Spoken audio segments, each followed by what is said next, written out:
অস্কারের দৌড়ে এবার উঠে এসেছে কলকাতার জনপ্রিয় সঙ্গীত শিল্পী ইমন চক্রবর্তীর নাম এবং তার সাথে আরও 4 জন বাংলা শিল্পী।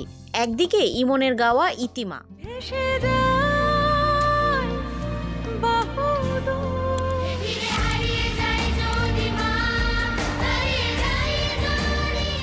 অন্যদিকে শমিক কুণ্ড, ডালিয়া মৈতি, পণ্ডিত বিক্রম ঘোষ ও সায়ন গঙ্গোপাধ্যায়ের সুর করা ইশকওয়ালা ডাকু।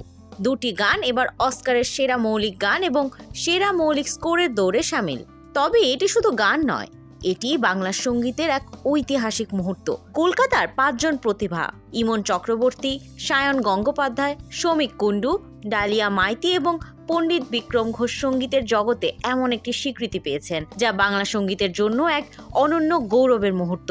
ইতিমা গানটির সুরকার সায়ন গঙ্গোপাধ্যায়, সেখানে ইমন চক্রবর্তী তার অনন্য কণ্ঠে গেয়েছেন। আর ইশকওয়ালা ডাকু গানটি সুরকার পণ্ডিত বিক্রম ঘোষ, যেখানে শমিক কুণ্ডু এবং ডালিয়া মাইতি একযোগে সেই সুরের পেঁচানো জালে রেখেছেন গভীর আবেগ।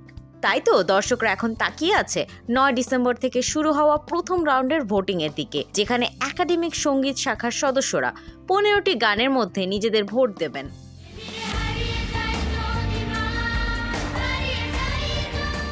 17 ডিসেম্বরের মধ্যে মোট 20টি গানের এবং অরিজিনাল স্কোরের সেরা 15টি নির্বাচন করা হবে।